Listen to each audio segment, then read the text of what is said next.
class, and I was thinking, I hope there are people there. So, are you all from the university or different places? All from university? UMass Dartmouth? Okay, okay. All right, thank you so much for coming out, and I must thank Dr. Balramji for arranging this. Do I need this? Yeah, do you think you can hear me? Oh, yeah, yeah. Yeah.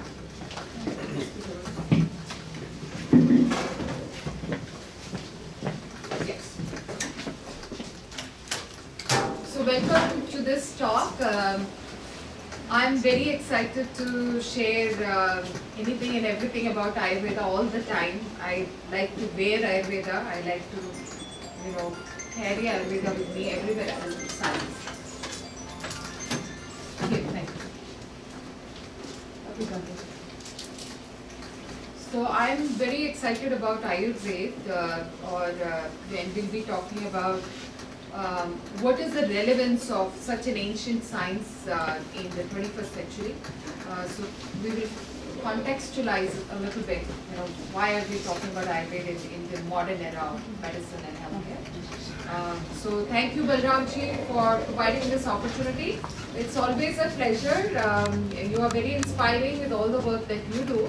So very, very happy and privileged to be a small part of it today. So can you please show me with your hand, of course you must have heard about Ayurveda, but do you have a slightly deeper understanding of Ayurveda? Or through somebody you know, or in your family, or it's just been around, just a diffuse understanding? Little more than general? Okay. So then this is a very appropriate crowd actually to talk about Ayurveda. So the way I have lined up the talk is that I'm going to give you, may you come here?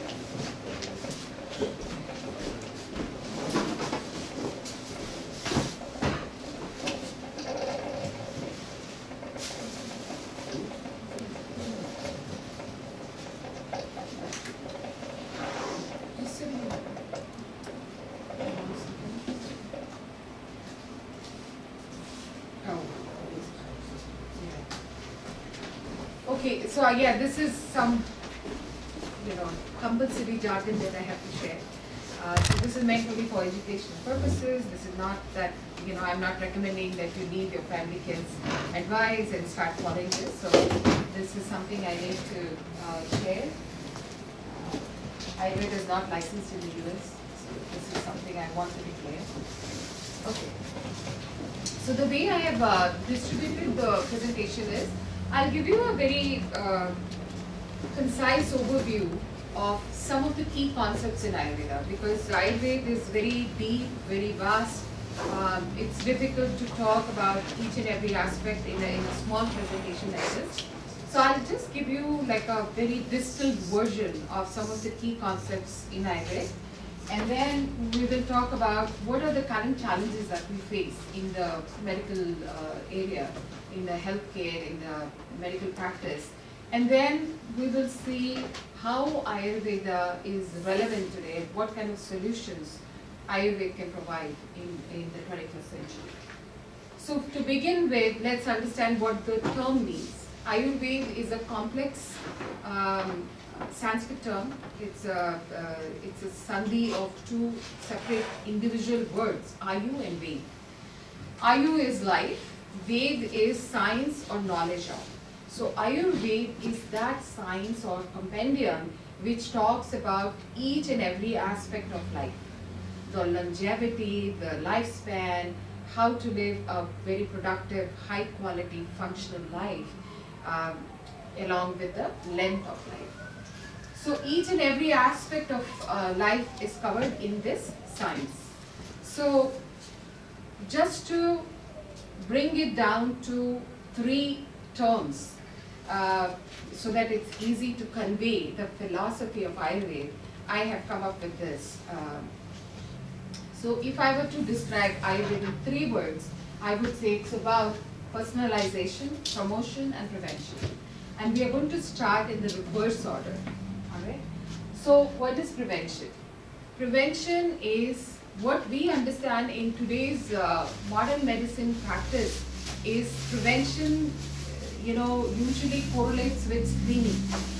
Okay, you go, you get some blood tests, and if your lipid profile is, out of the normal range, then you are told that you have hypercholesterolemia, or if your sugar is XYZ, then you're told, okay, you're pre-diabetic or diabetic and such. So what we know today in the name of prevention is actually not true primary prevention. It's secondary prevention. The disease has already happened and you're catching it at that time. So the PSA, for example, in males, it's done for, it's not a highly specific test, but it's done to indicate prostate cancer, for example. So you're screening, we're talking about screening as prevention today, okay? When you go to your primary care physician, nobody talks to you about how do you feel, how do you sleep, how do you poop, how do you digest. Nobody talks about it, right? Weight, height, blood pressure, pulse, temperature, some routine blood tests, and you're up, right? If you start talking about, I don't feel very well and I feel cloudy, this, that, it's not really taken note of, really. It's not discussed. So that part is sort of lost. The true care part, which used to be prevalent at the time of GPs, general practitioner, who would know you very well, who would always, it would be the same person seeing you, your family. They would know about you, even by looking at you, they would say, hey, what's wrong? So that part has sort of been lost. That art of caring has been lost. We are now a system of numbers and protocols. That's it. It's a checklist, done. The person is not that important anymore. So I would like to highlight this very, very important aspect of Ayurveda. So there is a shlok in Ayurveda, or a verse in Ayurveda, that says Swasthasya Swasthya Rakshanam. So the two stated goals of Ayurveda are Swasthasya Swasthya Rakshanam Aturasya Vikara Prashamanam. So the first part of the verse is talking only about Swasthya Raksha, means protection, maintenance of the health. Whatever we have, how do we preserve it? So it's not only stating that, but then there is a huge elaboration. How can you do that? So keeping healthy, promoting health is true prevention. Disease should not occur. If you're in balance, if you're in harmony, if you're in homeostasis, disease will not occur. So that is a very smart way of looking at health. Because why not start thinking about, start investing a daily certain amount of energy to true primary prevention by doing the right things. Disease won't happen. So that is a big plus or big characteristic or big unique factor in Ayurveda, that it's a huge stress. So even in the verse you can see first it is talking about Swasthasya Swasthya Rakshana. So the entire emphasis is on prevention. Now even after doing all the 9 yards, if you do fall sick, then that is the second part. Aturasya Vikara Prashamana. And they have like thousands of formulations and single herbs and herb, polyherbal formulations and body work and specialized therapies, then to take care if there is any imbalance. So that's another huge part of Ayurveda. So primarily, these are the two parts. And before I go with the slide, I just want to elaborate on Swastha. It's a very powerful Sanskrit word. Swastha again is two Sanskrit words, Swa and Asta. Swa means, can you guess what is Swa? Anybody who knows a little Sanskrit? Self, right. Asta is to be established, to be stationed in that. So to be established in one's own self is Swastha. If you are in alignment with your own physiology, not somebody else's. So let me elaborate on that. So in a single household, you will see that somebody is going for bowel movement after every meal, for example. And somebody tends to be, let's say, constipated. 2 days, 3 days, or even 1 day, they're not very clear. So, and we'll talk about why that happens. So, certain part of behavior or physiology is within the norm of body type. And that also you will understand there is an activity that we'll be doing in the brain. So, in the same household, with the same kind of food, with the same kind of spices, with the same kind of emotional environment, you will see different physiological expressions. One is very calm, one may be very easily agitated. So you see different sort of prototypes or blueprints.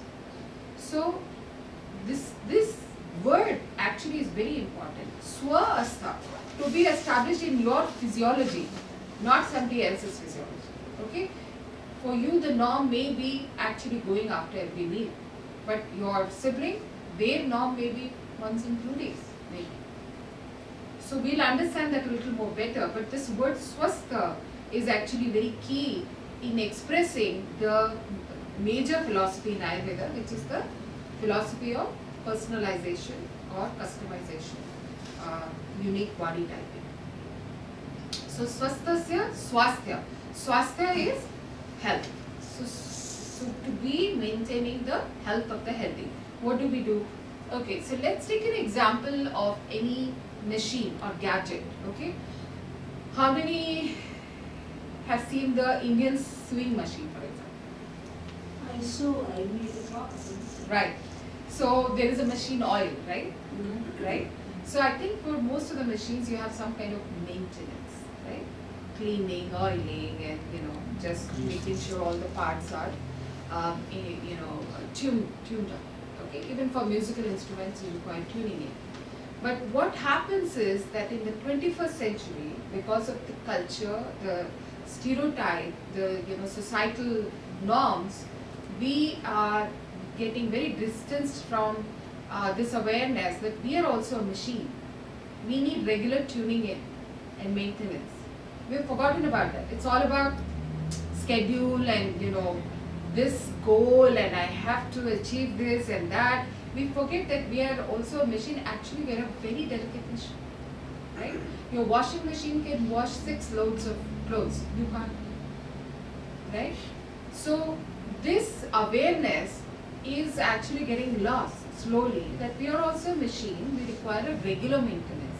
So when you talk about dinacharya, dina means day, charya is practices. So daily practices. Okay. So what is it that you can do on a daily basis to do a little bit of tuning in, little bit of maintenance. So those things are ear care, eye care, nose care, skin care, mouth care. Okay. So for that, what do? You do, for example, Abhyanga, self body massage. Okay. Body massages, which skin is your largest organ of the body. So you have to make sure there are no cracks, there is no dryness, there is no gateways for bacteria and viruses and fungi to get in and create disease. So Abhyanga in the downward direction, and you can use base oils like sesame, coconut, mustard oils depending on your body type, or you could use herb infused oils like ashwagandha bala oil, bala ashwagandha oil, Kuttam Chukadi oil, like that. Okay, polyapple oil formulations. Dinacharya also means, as I said, eye care. So all of the sort of openings in the body. Has anybody experienced as a child moms or aunts or grannies putting oil in your eyes? I have too. So here you hear a lot about dry eyes, okay, because of the winter weather and the heat is on, so there is a lot of dryness in the environment. So here actually it's even more effective. Of course in India also, in northern India especially, because it's very cold there, there is a lot of dryness. This is done. Anybody used to get head massage? with oil, right? Do you do it anymore? I do it. Yes, I was in India sometimes. Yeah. Achha, who's got oil in the ears? Yeah?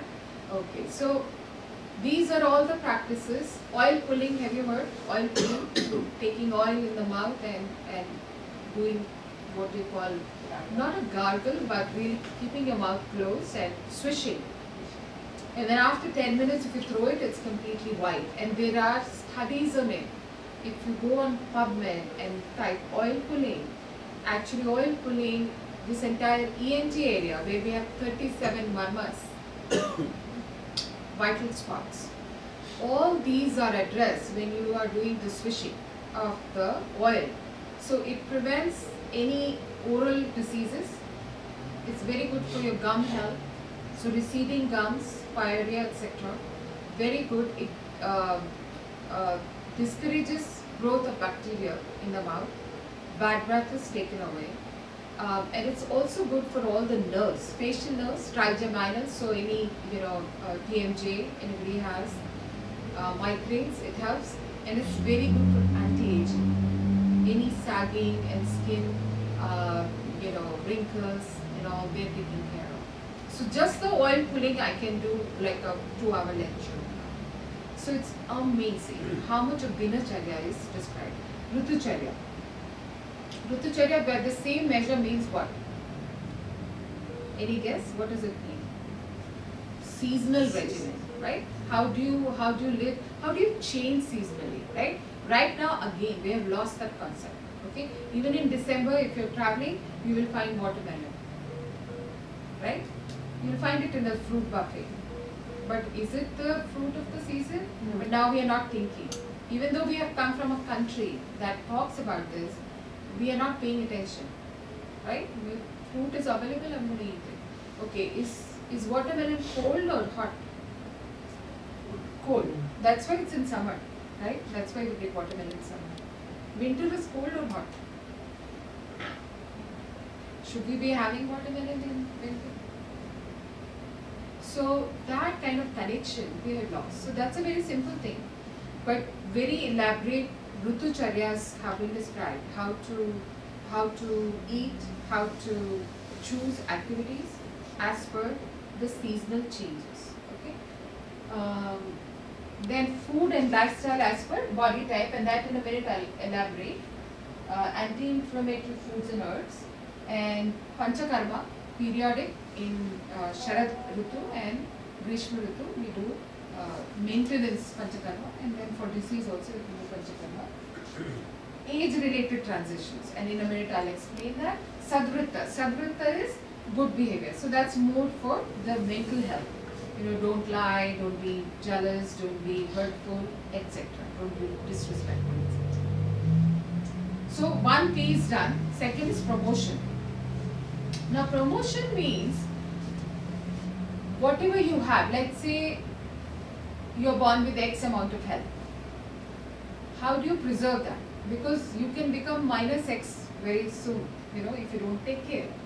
It could be X minus 1, X minus 2, whatever.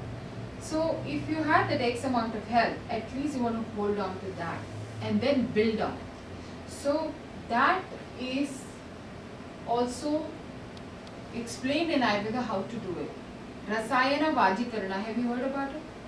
Okay, so tissue building, tissue rejuvenation, quality of tissues. Chyawanprash you have heard? So Chyawanprash is a Rasayana. It's a body building, immunity building. So it's like the concept of tonics is not there in modern medicine, for example, right?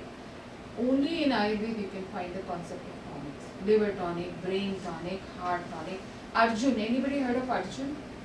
Okay, Arjun is a single perennial tree, and Arjun bark, it's a single herb which is very effective. So just the bark of Arjun tree, if you make tea and if you drink it, your heart muscles, cardiac muscles actually get stronger.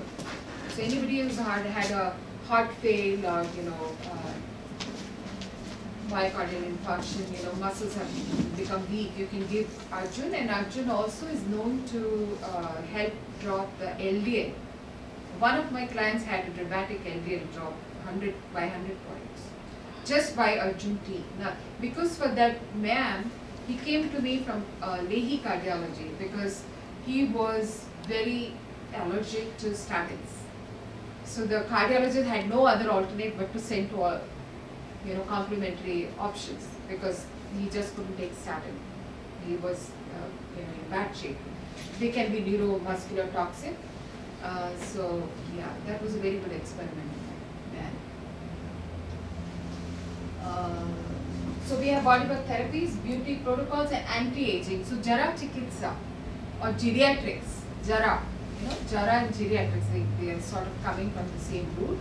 So geriatrics is part of the Ashtanga Ayurveda, means 8 limbs of Ayurveda. So there is a lot of anti-aging techniques. How to prevent aging, how to slow it down. We can't completely stop it, but how to slow it down. So now I want to come to the most important concept, which is personalization. What does that mean? So if you look at this sort of collage of images, you can see everybody seems different. Somebody is calm, somebody is angry, somebody is active, somebody is sedentary, somebody is smiling, somebody is tense. Okay, active, sedentary, calm, warrior. Okay. So this is based on the very, I think, the most foundational metaphysical concept in Ayurveda, which is the theory of Panchamahabhuta. 5 basic elements: earth, water, fire, air, ether. Okay? So the reason I am calling it metaphysical is because it is very conceptual. You can't actually show earth, water, fire, air, ether. But it's a very important concept. So let's say for a minute, let's just accept this theory. Now with this theory in mind, so the theory, what the theory says is that the entire universe, whether living or non-living, is made up of these 5 elements. Okay? Now with this theory in mind, if you now visualize a rock, just think about a rock. What element do you think is the dominant one? It has all 5. Which one is the dominant one? What comes to your mind? Earth. Perfect. Nobody has given me a wrong answer till today. So what are the characteristics of the rock? So that's another thing with Ayurveda. You will see that you can actually relate very well. It's very innate. It's a very worthy science in a way. So what are the characteristics of a rock? What comes to mind? Hard. Minerals. Okay, minerals, yes. What does it look like? Solid, mass, right? Bulk. There is a form, shape, right?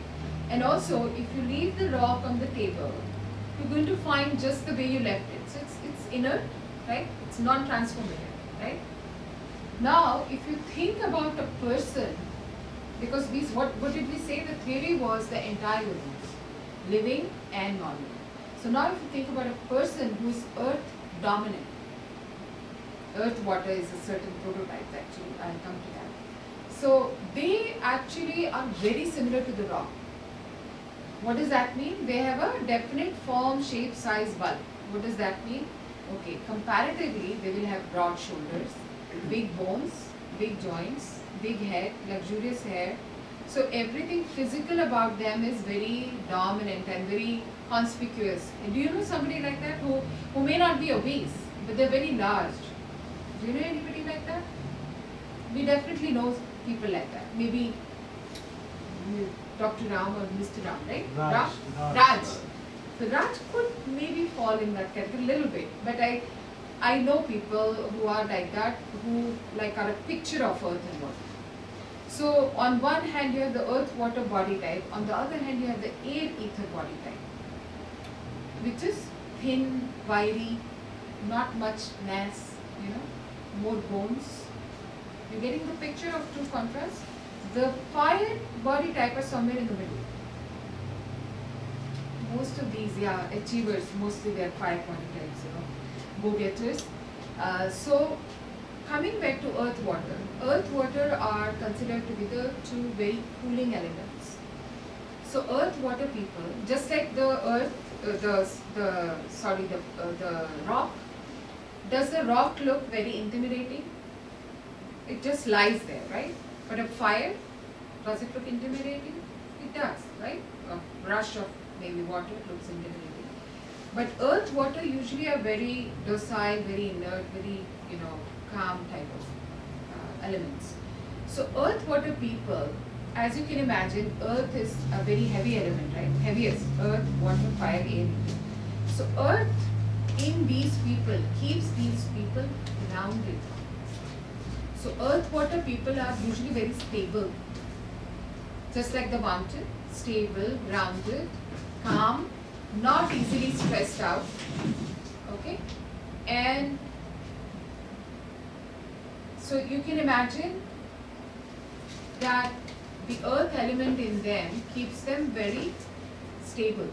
Okay? Now that's as far as the mental aspect is concerned. Okay, and that's a desirable trait. You want to be calm, grounded, stable, non-reactive, etc. Physically what happens, the earth, water also keeps them inert. So they are sedentary in nature. By nature they are sedentary. People by nature they will be active, or by nature they will be sedentary. By nature they want to, because the earth will keep them where they are. They get anchored. So they tend to be sedentary in their habits. Because of that, they have a tendency or a lower threshold for higher BMI, obesity, diabetes, congestions, etc. So just by determining the elements, you can actually get a sense of what they might be like, physically, mentally, and physiologically. We'll take one more example, and then the next slides will also help understand this better. Fire body type. So fire body type, physical, structure wise, they're somewhere in the middle. Now, what are the characteristics of fire? Hot, sharp, bright, penetrating, yeah, something sharp about it. So fire body type, you can also make out. Something about them will be fiery, red to look at, shiny, well-defined, linear features, not a round face, but angular jaws and thin nose, thin lips, etc. Gaze could be penetrating. Okay, some people you can make out the gaze is very earth water, what we call kapha. Some people have a penetrating gaze. So fire have penetrating gaze. Okay, mentally they are somewhat the opposite of earth water, right? Their fire is right here, right? Because they are fire high. You give them a reason, fire will come out, right? So they will react first and think later. That's their tendency. We're talking about nature. What is the tendency? You have met these kind of people in your life. That some will be so calm, they never react, right? You always tend to like them and go with them more, right? Some people are, they have to be careful about that person, right? They're very nasty, or they can be very angry. So you don't want to have a fire boss, for example, because they can be very, taskmasters and pretty nasty at times. So the fire body type, their temperament is hot, okay? Reactive, angry, aggressive, judgmental.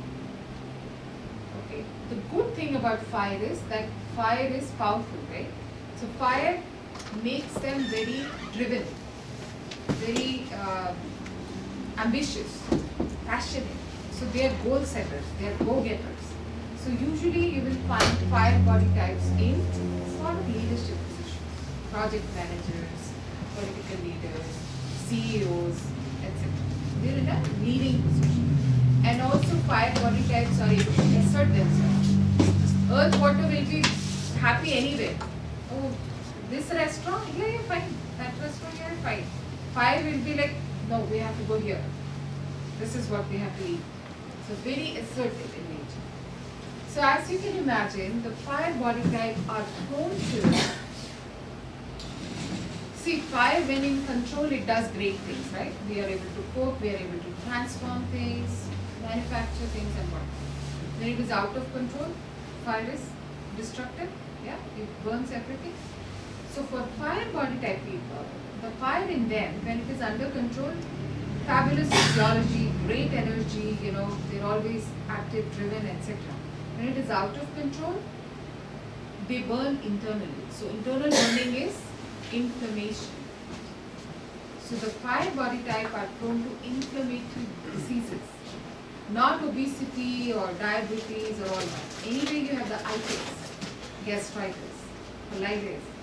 I can already see some pitta people here. I have my own way of seeing. I've been practicing 25 plus years. So when people walk in or I see them, I start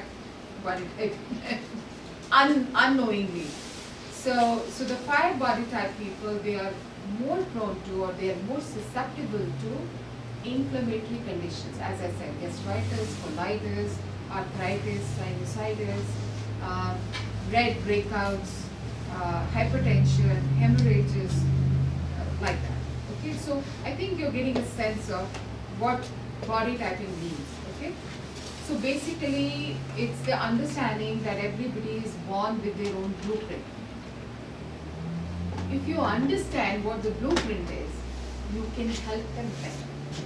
You can help them not only to remain well by transferring this understanding to them as well, because so when I explain to my clients, usually they are very fascinated, you know, oh wow, you know, oh, and I've never thought about it that way. So then I screen their typical day in their life. So let's say we have a fire body type person and I screen their daily life and I see, okay, the red wine that you're having with your dinner every night, probably not a great idea for you. So how about we make it 3 times in a week or even twice in a week, okay? And move from, let's say, wine glass to shot glasses or something like that. So bringing the attention of the person that you could be unknowingly feeding into your fire and getting more inflammation in the body and more disease in the body. Okay? Inflammation is the middle pathway to most of the illnesses, including MS, you know, really serious illnesses like MS and ulcerative colitis, etc. So coming back to how does it help? Well, it helps me as a practitioner to help them better, but it also helps them understand a whole lot about themselves. So I can give them a diet recommendation. Hey, listen, when you go grocery shopping, how about you put less heating things in your grocery cart, like vinegar or mustard, things like that. You know, how about we reduce that, and how about we increase a little cooling component of coconut water, milk, cilantro, right? So a little bit of shift in their intake, aligning them to what is better for their body depending on their blueprint.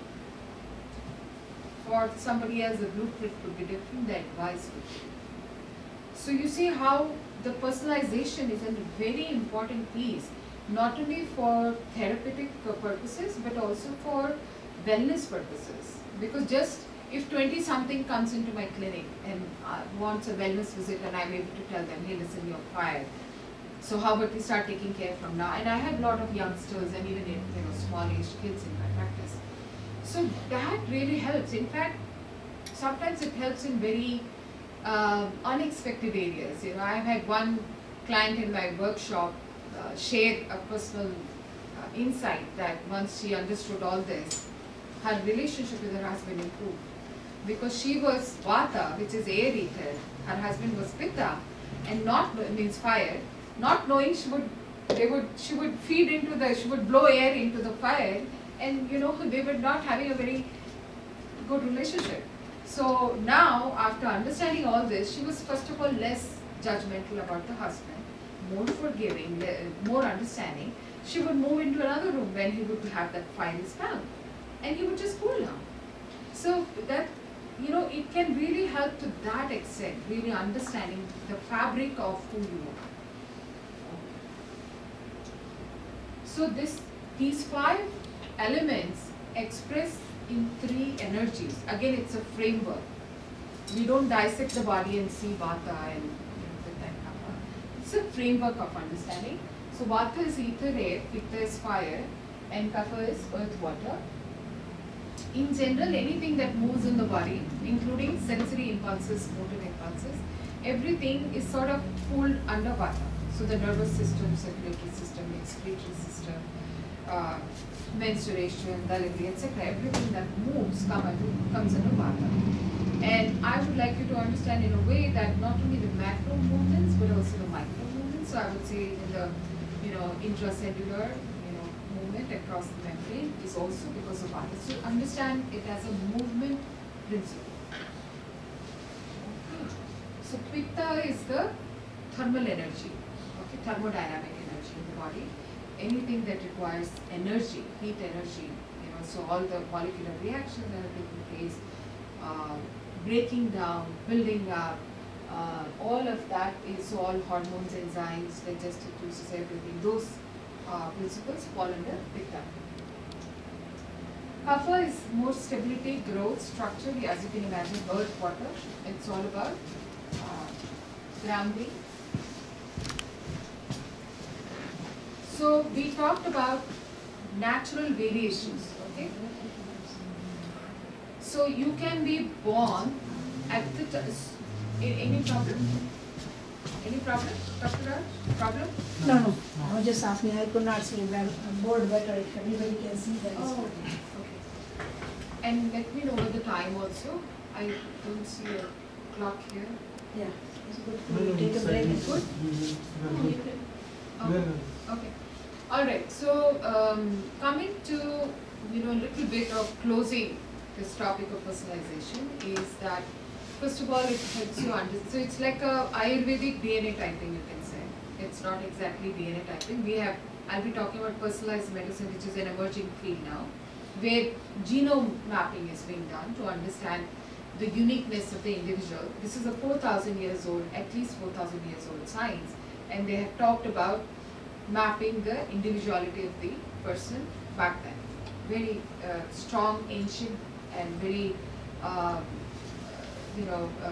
strong principle that is true even today. It works even today.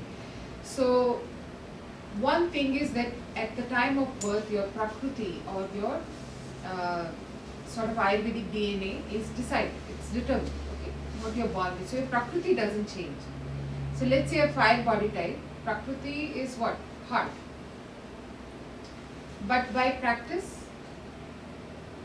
mental counting backwards when they feel angry and still smiling and all that, you practice how to control it, how to project yourself better.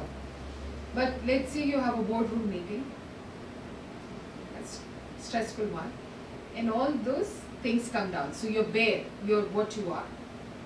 Okay, that's one example. But another example could be Vata body type, air ether. They tend to get dry all the time, dry everywhere. So even in the colon, so they tend to be constipated. So they can, have their intake structured in a way that they don't any longer, they're countering their tendencies. But let's say if they have to travel, suddenly they are again constipated because it's a new set of variables where their regular practices are not being followed. So over and above that, there is a daily variation in dosha. 6 to 10 is kapha period, earth water period. 10 to 2 is pitta, fire period. That's when you should be having your heaviest meal. 10 to 2. 2 to 6 is again vata period, air ether. You start feeling slumped, low. 6 to 10 is again kapha period. So that's why you should go to bed before 10. Because for sleep, nidra kapha tamo bhava. For nidra you need kapha, earth, water and tama guna. Darkness, only then you can sleep. So before 10 if you don't sleep, after 10 to 2 again pitta period, again you feel awake, oh what can I finish, let me finish some my to-do list. 10 to 2 again you will become very active, you will be hungry, all that. You see that? And again 2 to 6 is vata period. So before 6 if you wake up fine, again after if you go beyond 6 you get again deep sleep.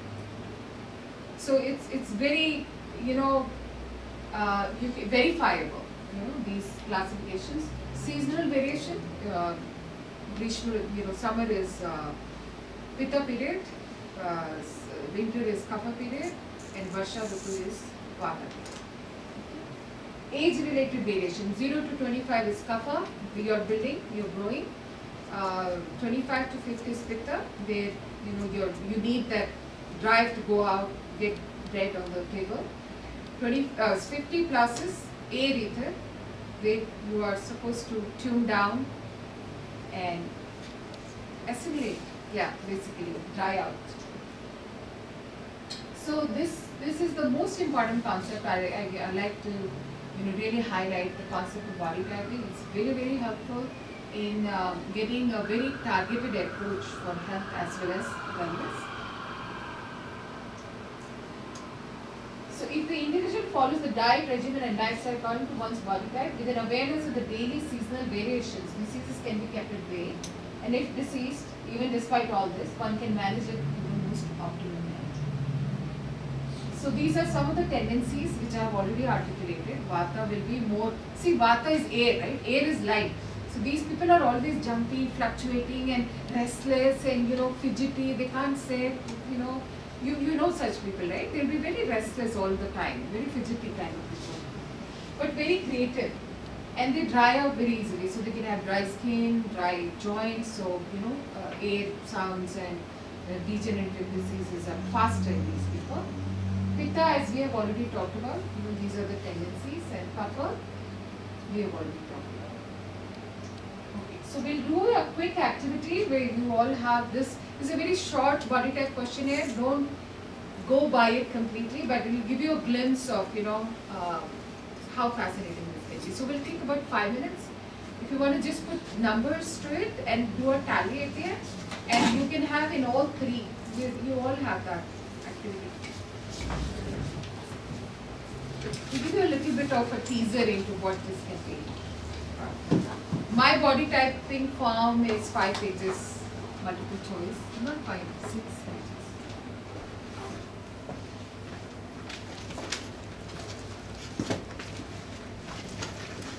And also any questions at this point, because now we'll be going into the challenges of. I have only few more slides left, so more of interaction, not too much text.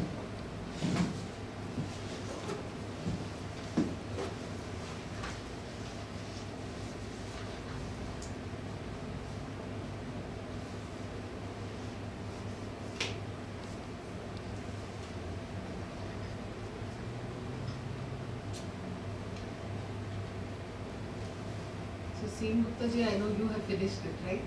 I did it before we started. I know. Anybody would like to volunteer? I mean, if you are comfortable sharing what came out and whether it seems right to you, although it's a very short question.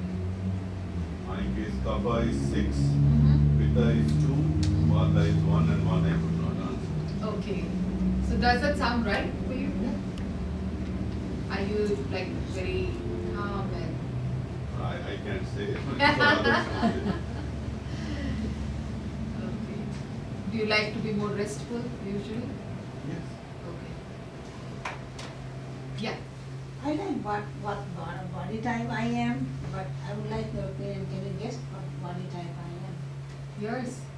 I think it could be Pitta Vata. And let's not think that it's only individual, it can be like mixed. I have a feeling you're Pitta Vata.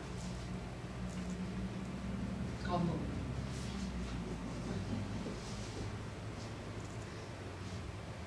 But again, what meets the eye, I'm observing more than just the physical appearance, but your physical appearance can change because of Vikruti.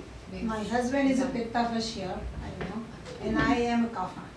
I know this thing for a long time, yeah. I've done this analysis. Okay. Balram is definitely Pitta. Okay. And then something will become. Balramji is, I would say, Kapha Pitta.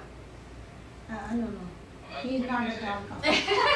He's not at all Kapha because I have seen all his life, 40 years, he has been very healthy. He has no Kapha, anything. No, that is a good thing actually. Yeah, so Kapha he's is to do with immunity. and I have a lot of Kapha, so he's like a very No, healthy. Kapha or cough make mat tere confused. No, but Kapha- he's a nature. He's like I mean, Is he he- could be mixed, but definitely we are two. He's Pitta body, and I am kapha, then we have a lot of things mixed. Acha. Okay. Because we have done this analysis ourselves, and it makes me very curious. Another question: what is the best fruit to eat during this winter? I mean, any winter in America. I So know. winter usually it's dry fruits. If you see traditionally, you would always go for dry fruits. But like people are eating blueberries, strawberry. They are not growing in this season. No. I think, Yeah. Definitely. Like I too don't eat. Yeah. I just don't eat fruits in Like winter. Balram loves watermelon, and he loves, every time I get watermelon for him, because that's the one fruit he loves.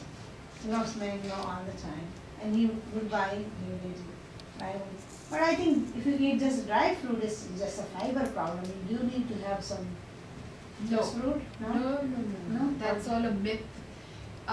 Yeah, we can talk about it actually. Anybody else wants to share the body type? Otherwise, we'll just spend a few minutes talking about that. Yeah. Mine is Vata is 2, Pitta is 1, Kapha is 8. I guessed your body type right away, didn't I? I told right. I pointed to you. Okay.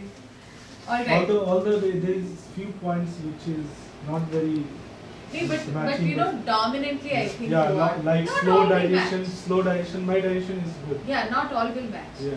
You will always be a combination. We just want to see where are you leaning Yeah. more. That's the And I idea. have one more question. Yeah.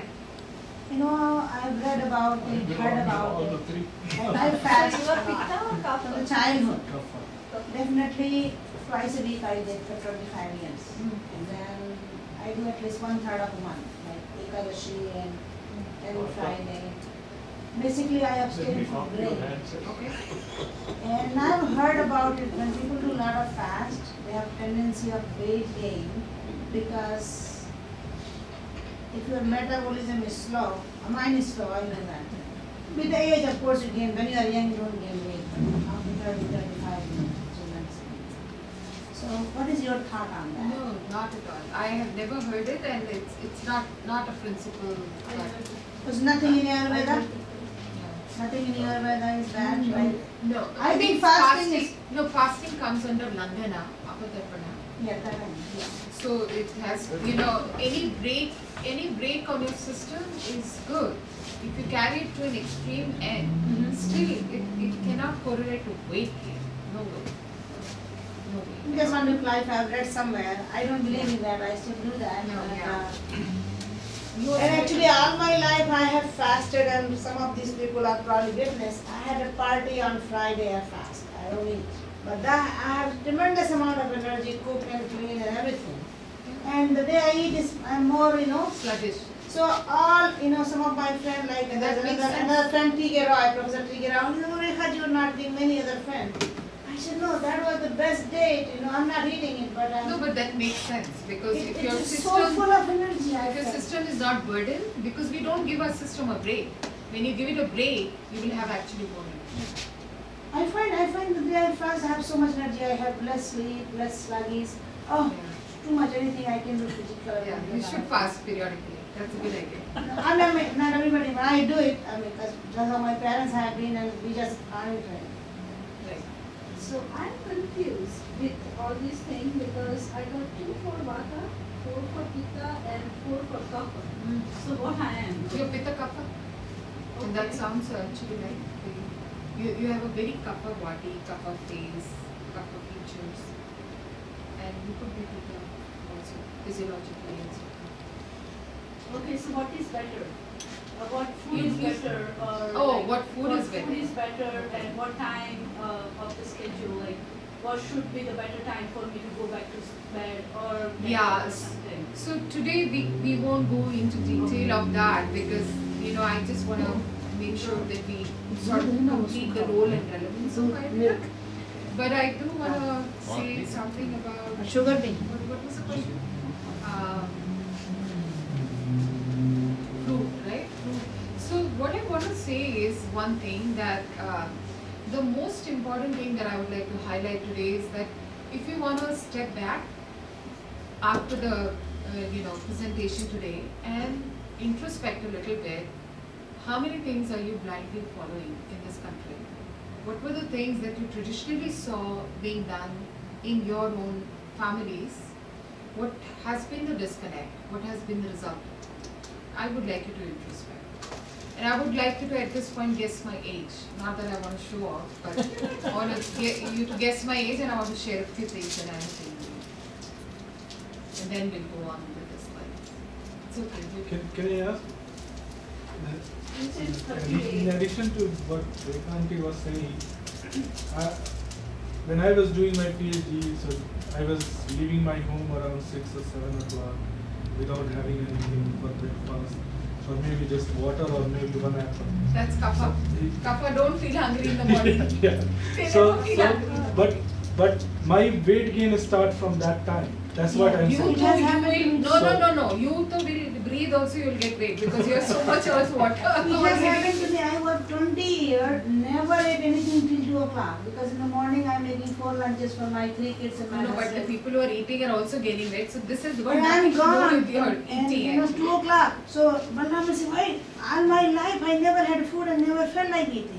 And I don't have time to prepare for myself. Yeah, so that's why I'm saying that I was eating in the 4 o'clock or 5 o'clock sometimes. Yeah. No, I'll make paratha for nothing, just everybody. water the whole day. Including him. But I gained weight during that time. You will gain weight even if you breathe air. Yeah. Yeah, it happens to me same way. Alright, okay, so let's come back to. Alright, you were saying 38, right? Any other guesses? 42? Alright, any other guesses? 35. 35, okay. Any other guesses? Okay. He knows. I'm 51. So, I am not a big doer. I cannot do like 10, 100 things, going to the gym and this, that. I don't do a ton of things. Let me, share this with you because you can do just a few simple things to be healthy. Because if you go in the villages and you find somebody who is like 90 plus, 100 plus, they're not going to the gym. They're probably even smoking one BD every day, right? So you won't find this 3 servings of vegetables and 4 servings of fruit and that kind of thing, So try to remember your ancient practices is what I would like you to take away is, see where the disconnects are. For example, we make tea. I have not used white sugar in ages. मेरे यहाँ सिर्फ organic गुड़ का Jack. Here outside. Only organic Three jaggery. white, sugar, That's it. salt and maida. Right. So even in Ayurveda, wheat is not high in the hierarchy of grains. Yes. It's the millets. Ever heard of jowar bajra? Yes, yes. Now all Indians want to talk about quinoa. Yeah, we do eat. How would we talk about quinoa later? We talk about jowar bajra. Yeah. Ragi, jowar, bajra. Yeah. Where is all that? So I want you to today this is what I would like you to think about, and any other sort of blind practices that you may have fallen into in this country. I would really recommend you review them, including your sleeping, your food choices, your activity choices. Just a few things are necessary. That's it, and you will be fine. So I'm in menopause. I started gaining weight like crazy, and I just went very carb minimal, which in any case I was not a high carb person, but even more because now my body is having a tendency because of the physiological changes. So instead of having chawal and putting dal, now I take dal and put chawal. See? And having like a vegetable pasta, for example, if you're making pasta, you make vegetables and put some pasta in it, not pasta and then put some vegetables. Yeah. So you reverse everything. Your intake also should be portion control and all that. So with women, hormones play a lot of role in weight gain. So you need to be mindful of that too. Okay, so this activity at least would have been at least interesting, if nothing else. And it's not thorough. It's not thorough. It's just a teaser. Okay, so we'll go over this. So I think this is probably known to you all that chronic illness burden is increasing. In the 21st century, most of the healthcare cost is coming from chronic diseases like diabetes, obesity, heart illness. So they're all, chronic means preventable. These are all preventable diseases. Okay. Okay, these are some of the numbers. And in 2009, US had spent 17.4% of its entire GDP on healthcare, and with the worst outcomes. So there is actually a chart. So you see, US, see the difference between, these are the OECD countries, and see the comparison with the other European advanced developed countries. See US expenditure, really like remarkably high. Okay, and not, I mean, at least if it was for better health outcomes, it would have been. Actually, Europeans are far healthier. Even Canada, you know, the health outcomes are far better than Even though they smoke a lot, still they are healthy. I didn't see anybody obese in Europe. in Europe. Yeah. They also have red wine, right? Yeah, in 2015, these are very current figures. So now the healthcare expenditure has jumped to 17.8. It's sort of stabilized, but still it's very high. And you can see this per person spending is almost $10,000. So if alternate routes are taken, then these are the avoidable costs, as you can see. It's a significant component. These can be avoided. These are the preventable diseases. So this is a CDC prevention status report. And in this, if you see, some of the areas you can see are relevant as far as holistic is concerned. Okay, food safety, heart disease and stroke preventable, nutrition, physical activity and obesity. So these are connected with through surveys. And then antibiotic resistance, we all know it's an emerging challenge. Hospital illnesses and you know, microbes that are now resistant, even fungi that are resistant to any chemicals. So National Prevention Strategy was launched in 2011 as part of the Affordable Care Act, and it has 8 buckets of goals in it, you see. And again, sorry, I thought I had, okay. Again, if you see, healthy eating, active living, and mental and emotional well-being are more in the holistic realm of things. Now, this is from the PricewaterhouseCoopers report, Health Research Institute. They have this. So what I have done, not only I have captured challenges, but also some trends. Okay, so you see, this is a 2017 document, and very impressed to see this actually. Adapt for value, innovate for value, build for value. I really liked these sort of goals that they have. Now, earlier patients were not considered part of the equation, right? It was only doctors and pharma industry, right? They will decide and the patient has to just receive it, right? They are not an active part. Now we are thinking, should patients be a part of the equation, which is very good because in Ayurveda we have the Chatushpad, Chikitsa Chatushpad, where we have the Vaidya, the Rogi, the Aushad, and the sort of caregiver. In Ayurveda, that is also considered very important. Here today the society is, I only have to do everything. Like, you know, sometimes cancer clients come to me and they are undergoing chemo, radiation, and they have lot of well proven and documented herbs that, you know, prevent normal cells from getting damaged and all that. So a lot of care we can give. They come and they are already so down, and we have to tell them to do another XYZ things to sort of take care of them. So really the absence of one sort of component of this care, you know, the four-angled strategy is missing, is the caregiver in this Western society especially. So a few more things that I saw. Innovate for value. So in the prescription, cauliflower. So means that's just an example. So in the prescription itself, we are also including dietary recommendations as well. Not just, because earlier it used to be just, you know, take this Tylenol or take ibuprofen or whatever it is, statin, you know, no talk about food. In fact, there was a very ridiculous study about the efficacy of Bugulu, which is singular, Comnifera mucul. It's a tree. And Bugulu formulations are used in Ayurveda to bring down cholesterol and fat in the body and all that. And they did a study on Bugulu only. First of all, Bugulu is never used alone in Ayurveda, and it's purified, it was not purified. And they used it alone, and the study population were eating red meat throughout. No idea will say that, okay, you continue eating whatever red meat and everything that you're eating, and still your cholesterol. Diet recommendations are part of the wellness plan.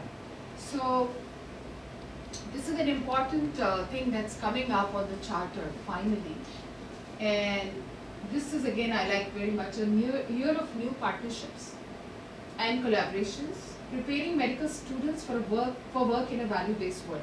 So I'm part of an integrative medicine practice myself, because I believe that there is time and place for all modalities. Okay? So if you're having a heart attack, you don't want to go to a Reiki practitioner and start getting Reiki, right? You should go to the ER. So you have to be able to decide what is good when. So I work in an integrative medicine practice where we are about 10 practitioners. We have primary care physician also, and we all collaborate. So this is very important. This is the model of future.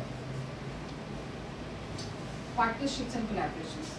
No single modality will be able to offer all the solutions themselves. So this is a very, again, very well worded. These are the top 10 trends for 2016. This is by the Camden Group. The challenge remaining for many systems is determining how best to manage the array of entities acquired or developed over time. So we have so many, right? Homeopathy, essential oils, Reiki, energy healing, yoga, and whatnot. But now we have even more. We have some electromagnetic, some reflexology, so many modalities are emerging. And how to sort of streamline them best for the benefit of the person who's suffering. How to do that. And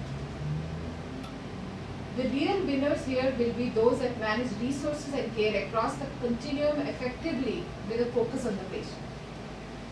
These are very valuable words. This will demand a new brand of leadership, leading the integration and in some cases consolidation of services rather than orchestrating a federation of business units under a holding company.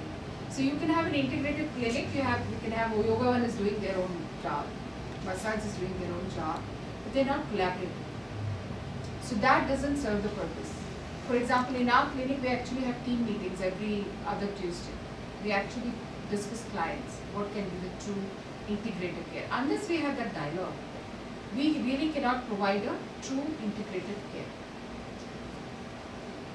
So personalized medicine, now we are talking about personalized medicine in NIH also. There is a complete, sort of chapter on personalized medicine, more genome based. So how do you map the genome and determine early on what are going to be the tendencies of this person, and also matching the drug to that uniqueness. So prevention is extremely important. Bottom line, prevention, true primary prevention is very important because it saves costs, is cost effective, and it improves productivity. You can live longer and healthier. You live longer even now, but you have one machine here, two machines here, two gadgets here. That's not a quality life. You want to be fully functional.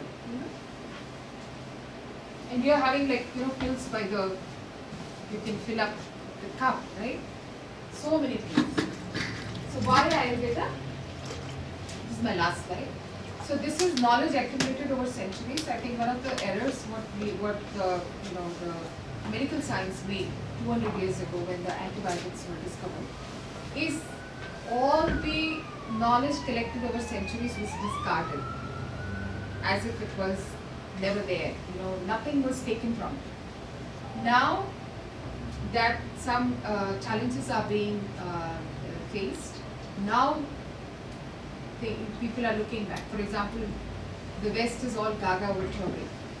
everybody is talking about turmeric. Still not talking about turmeric that much as of curcumin, right? Curcumin is only one of the 250 bioflavonoids. In New York, they are selling haldi doodh. I Haldi. just visited there a week back. Yeah. My daughter goes, other one went, and people are just going like people go for tea and coffee, Yeah. like Starbucks. There's a I know. place, haldi doodh in Manhattan. It's so expensive. I know. I actually run a blog on Facebook, My Ayurved, and I actually shared this. The curcumin is the same with turmeric powder? Curcumin is an active principle. I say you should take the whole turmeric powder. Yeah. More benefits. So this is a science that has stood the test of time. If it was not working, it would have collapsed by now. 4,000 years it has remained. There's a strong focus and emphasis on primary and true prevention, as we talked about in the beginning. Maintaining and restoring homeostasis and allowing the body's own innate healing mechanisms to kick in is I think very key in Ayurveda, because now we are talking about okay, the methylation cycle in this client is not working. How do we fix that with so many chemicals? But methylation cycle is, for example, an outcome of something else that is going wrong. You know, it's not happening in isolation alone. It's just a result of something else that's not working. So understanding that body is capable of healing itself and aiding that is also very important to understand. You can't just give one piecemeal drug here and there, okay, and then you know, imagine that the whole plant will get better. So herbs versus drugs, we all know there's so many positives to herbs. Herbs fall more in the category of food. For example, trifla. You don't have to worry about like antibiotics. You can't go above 1 gram per day. You don't have to worry. If you take 1 to 3 teaspoons, it's really good. And targets root cause. So a lot of the times women come to me for weight loss, and I don't give them weight loss supplements, whatever we have in Ayurveda, for a long time. Like I explain to them, we're going to fix your metabolism, let's see what happens, your hormones, let's put them in balance. So once you target the root cause, for one client I remember, she was a French client, she was a chef, and Italian, sorry, and she was adding a lot of garlic in her food, and she was fire-body, right? So it was a lot, and then pizza and tomato sauce and whatnot. And she was in imbalance, so at that time she needed to go on. So just dietary recommendations, it was amazing. She lost 25 pounds. Nothing was given for weight loss. What is very important in Ayurveda is to heal and manage illnesses in a very holistic manner. So here the deceased is more important. Rogi is more important, not the disease. You may kill the disease. You know, for example, you see in the TV ads, your migraine, your psoriasis will go blah blah blah, but you may die of tuberculosis or XYZ. So you're not thinking about the rogi, right? You're thinking only about the road. So that's a very linear sort of approach. So we have personalized medicine, which allows for very targeted plans and specialized therapies. Yeah. This is the final slide. Sorry. So Duke Integrative Medicine is an initiative that was launched in 2006 in North Carolina. And there are others that actually closed down due to lack of funding. Brave and Collaborative. You can Google that. It is very successful. Brave and Collaborative. So Duke Integrative Medicine, if you read, it is all Ayurveda. So this is the full circle I wanted to make. This is all Ayurveda. You see, patient and practitioners are partners in healing process. All factors that influence health, wellness and disease are taken into consideration, including mind, body, spirit, community. Okay? Providers use all healing sciences to facilitate the body's innate healing response. Now you will see everything that we talked about being reflected here. Effective interventions that are natural and less invasive are used wherever possible. Good medicine is based in good science. It is inquiry driven and open to new paradigms. Alongside the concept of treatment, the broader concepts of health, promotion and prevention of illness. This is like, this was mind blowing, because this is all that Ayurveda says. It's prevention and promotion. We already talked about that. The care is personalized to best address the individual's unique conditions, needs, and circumstances. Practitioners of integrative medicine exemplify its principles and commit themselves to self-exploration and self-development. Thank you. Any questions? Balramji is awake. Balramji, Ayurvedically not a good idea. He passed Day to and night does not matter which part of नहीं earth he मतलब is. जो वक्त होता है ना निद्रा का इस वक्त He's like that. किसी भी 24 thank you so much. I really value that you have sat in the entire presentation. No, I enjoyed it. I enjoyed it very much. I am He is beating the sun and moon. Yeah. so your body type, your heart will come, and your heart will come comes from You can make me more. Yeah. But it also has the particular Yeah. what is that? Satraj thumb. Yeah. So now Satraj thumb, where does that come from? Is that part of the mind? Yeah. Yeah. Sattvas. Yeah. So the mind basically sees how the past will come, even the nature of somebody's nature, because mind is something that you can change with training, right? Yeah. So then, with all the formulas in everybody knows what to eat, what to do, it's assuming that they are not getting everything, but you will get train your mind to do something else. Gee, very relevant question. So.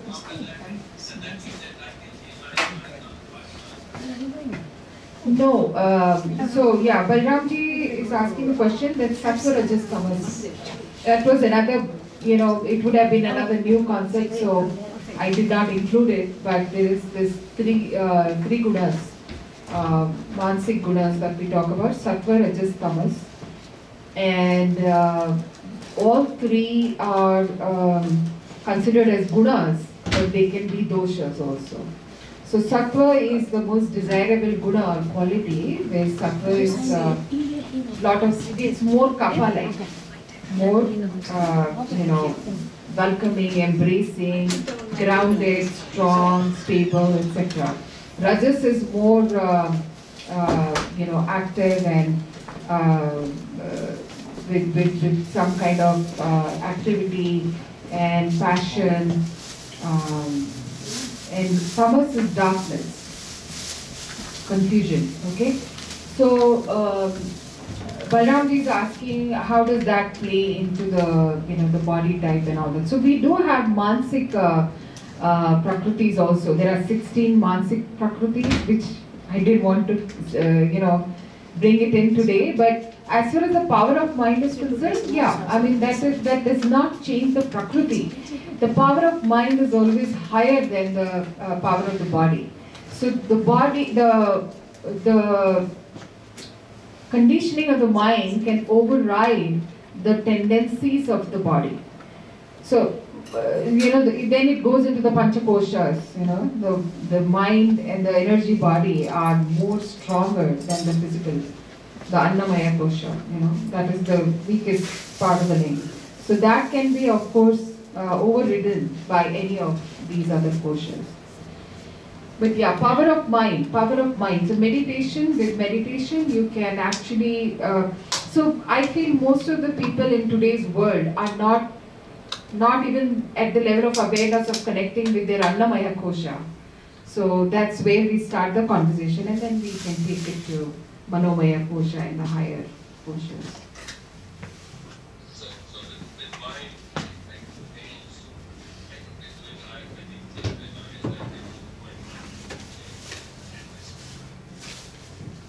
You could be doing what with the mind? I said, he said, I am not Ayurvedic, but if I use my mind, that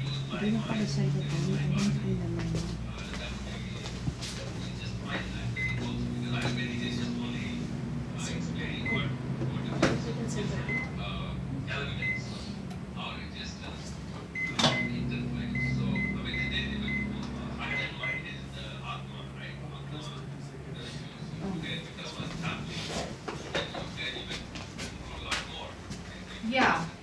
Yeah, if you are at that level, Balramji, then definitely. But for a normal mortal, I would say, as we talked about the dosha kalas of the daytime and nighttime, your vayu is right now definitely being aggravated because your diurnal rhythm is not being matched right now. If you think, see, one day of falling from the rhythm is okay, you can make up. It's just the practice of it. If it happens, then it's going to really create a problem. But one day. My interest is not just me, my interest is that, we are teaching all this, what will come, and this is how it exists. But then, in real science, like in physical science, we cannot see anything. Things are and they are. But in this Ayurvedic science, to me, it seems to be like physical science, that basically physics, chemistry, biology, we do not give any other value other than whatever the object is, which is the mostly, and maybe problem, maybe a little bit more, but not anything more than that. But in Ayurvedic science, what I ask the question is that means science can be developed into very trained to certain types of things, they can move beyond unfortunate particles. Absolutely. Absolutely. I think the answer is in the affirmative that, for example, let's take a very mundane example of reflux. And I have had very good success with clients just doing anulom vilom, just pranayam to bring down their reflux problem. So yes, just by relaxing the mind actually, so this is going into the psychosomatic connection. And that's a very real connection. I mean, it's not something that is a hypothetical anymore. It's very well understood that the mind can be used as a therapeutic tool at any time. There are sleep techniques also for that, just suggestions, visualizations. These are all mind techniques. So this is very useful. Absolutely, absolutely. And in yoga also, so yama niyama is definitely advocated. I mean, the niyama part of it is there. But over and above that, once you really transcend the boundaries of physical limitations, when you have really done so much of meditative practices that you are able to, at will, change or adjust your physiology, then that's a different state of existence actually.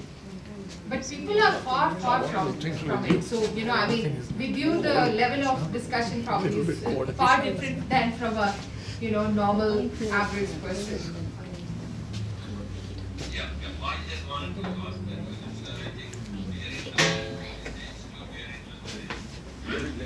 interested take it that's my interest. That's a great idea. Yeah.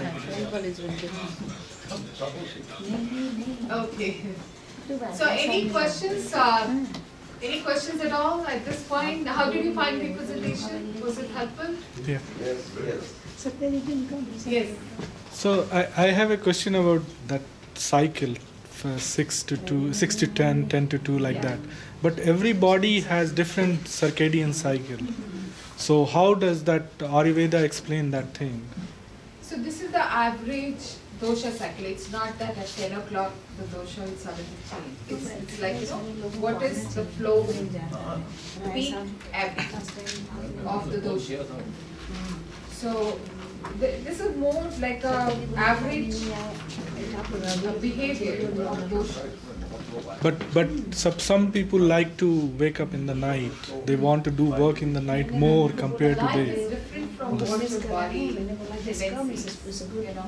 If the work is taken away, if you put in a controlled environment with no to-dos and schedules and all that, then 6 to 10 is the time when the body is naturally in a state of readiness for deep sleep, REM sleep. So 10, when you go beyond 10, you can try this as an experiment. So when you go beyond 10, then it is you're getting into a more wakeful and more stimulated state of mind. And this will vary slightly with the body types. So this rhythm is there. Now this coupled with kapha will be a little different because kapha can sleep through even vata pide. Kapha have a tendency, as I said, nidra, kapha, tamo, bhava. So mostly vata people and people in the vata phase of life, 50 plus phase of life, they start having trouble with sleep. So kapha people generally do too well with sleep actually. Do you find it difficult to wake up? Do you need more sleep? No, I don't. Then I don't. maybe your mind type is... I find difficult in sleeping. I have to read or It could be something. in imbalance.